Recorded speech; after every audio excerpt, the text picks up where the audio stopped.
secret establishment, all about the Skull and Bones, and one other who wrote a magazine article and published it, revealed the initiation ceremony, revealed that swastikas were found inside the tomb, revealed that the altar is a pile of bones, and that the secret ceremony that George Bush underwent during his initiation was thus.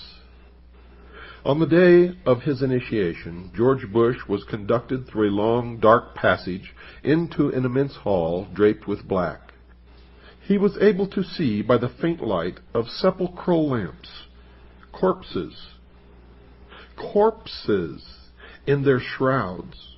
The altar, built of human skeletons, stood in the center. Ghostly forms moved through the hall, leaving behind them a foul odor. At length 2 men dressed as specters appeared and tied a pink band of ribbon smeared with blood around his forehead. Upon this was an image of the Lady of Loretto. A crucifix was placed in his hand, and an amulet hung around his neck. His clothes were removed and laid upon a funeral pyre in a fireplace, while upon his body crosses were smeared in blood. Then his pedunta were tied with string, that's his genitals. Now 5 horrid and frightening figures, blood-stained and mumbling, approached him and threw themselves down in prayer. After an hour, sounds of weeping were heard. The funeral pyre started to burn, and his clothes were consumed. From the flames of this fire a huge and almost transparent form arose, while the 5 prostrate figures went into terrible convulsions. Now came the voice of an invisible hierophant, booming from somewhere below as George Bush lay in a coffin naked. The words were those of these oaths which the candidate had to repeat.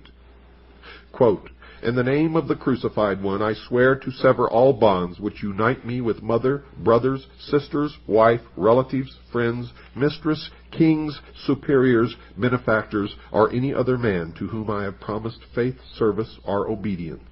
I name the place in which I was born. Henceforth I live in another dimension, which I will not reach until I have renounced the evil globe which has been cursed by heaven.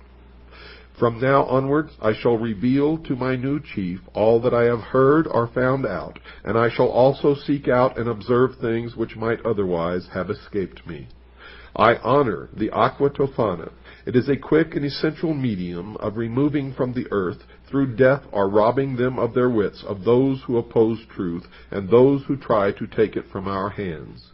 I shall avoid Spain, Naples, and all other accursed lands, and I shall avoid the temptation to betray what I now have heard. Lightning will not strike as rapidly as the dagger, which will reach me wherever I may be, should I betray my initiation." Unquote. Now a candelabrum bearing 7 black candles is placed before the candidate, and also a bowl containing what is supposed to be human blood. He washes himself in the blood and drinks a quantity of it. The string around his genitalia is removed. He is placed in a bath to undergo complete ablution. After this, he eats a meal composed of vegetables. At this time, he is given his new name, by which he will be known to all of the others in the order, the Brotherhood of Death. And with the completion of his initiation, George Bush joined all of the male members of his family in a long line of ancestry, traced from Robert Roos to the modern day.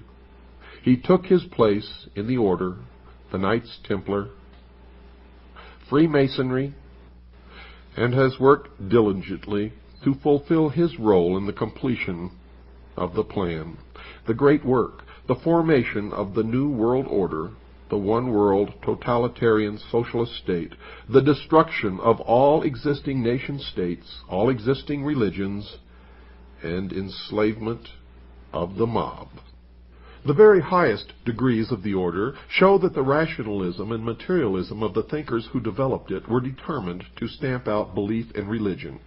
God and any faith in a deity, the initiate was told, were human inventions and had no real meaning.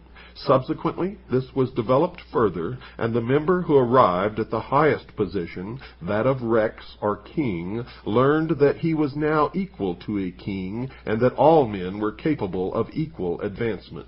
Hence the need for kings over ordinary mortals was an illusion, and at the highest rank the title of Rex Mundi, or king of the world, is assumed. If you would like to get this genealogy, folks, if you're a CAGI member, it's $5. Send it in to the address that you'll hear at the end of this broadcast. For everybody else, it's $10. Good night, and God bless each and every single one of you.